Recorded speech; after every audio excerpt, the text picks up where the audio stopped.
Hello and welcome to an introductory guide to VMSES utilities on ZVM. My name's Connor Pearsall, and today we'll be focusing on applied service. So, starting off, we are currently on our Mate 74 user ID. If we were to check for service status, we could do something like service all status, and we would get a list of current components and their status levels.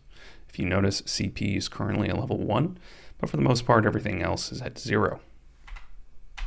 If we wanted to do something more specific, say, for example, we wanted to look just at CP, we could do something like service CP status. Furthermore, we could do something even more specific, service CP status, all APARs. This will give us a list of all the APARs currently underneath CP.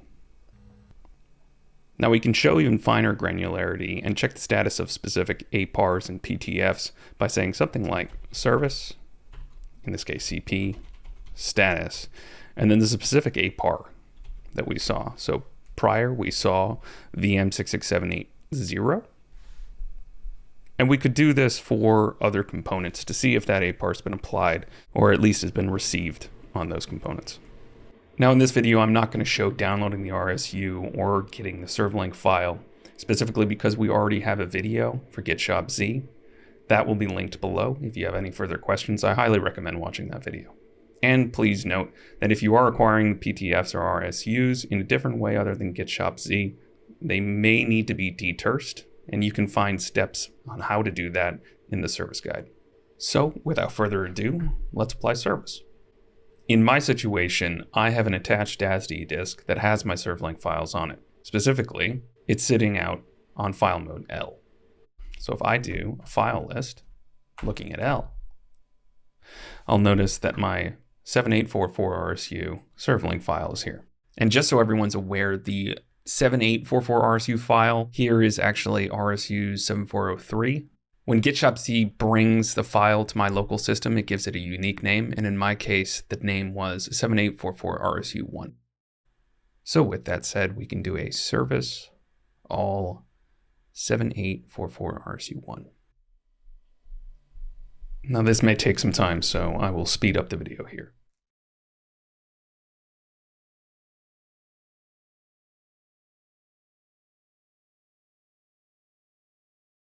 And VMF setup, processing complete successfully. But let's double check and make sure everything worked. So VM view service will let us look through and see any of the warnings that were issued during service. Now in our case, there were only warnings, but if you had an error or an actual issue, this is where you would find it. In my situation, you'll notice there are 2 warnings. The first one is for the standalone dump utility, which can be done later. And then the second one is for RACF, which I specifically do not have enabled for this system. So both of these we can ignore for the time being. So now that service is applied, we can now test all of that service. And we can also check on the status like we were looking at before with another service all status. Here we're able to view that now VMSES is at level 100, that CP is 203, etc. Now, if you'll remember, we did a service CP status all APARs to look at the current APARs at the beginning of this video. If we were to do the same command, we would notice that with the prior APARs, test level 7401, which is our system, are all put to prod.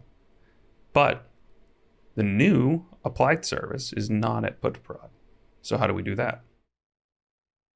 When you're ready to put applied service into production, we would use put to prod. Put to prod can target a specific component or all pending applied service. For a specific component, put to prod, and then a component name, for example, CP or VMSES, etc., can be used. In the condition where we wanted to apply all pending changes, we can do put to prod all, or simply the default put to prod. And again, this will be sped up.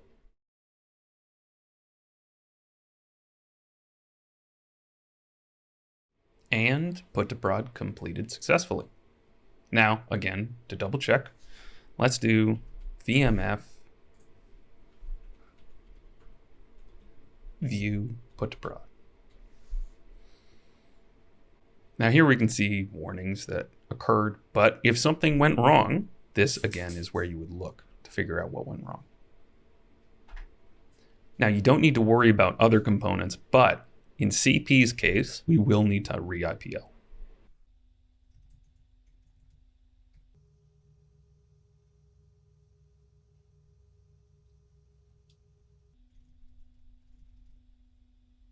Now that we've IPL'd, if we did another service CP status on all APARs, notice that all of these additional APARs are now at production. And that concludes this lesson.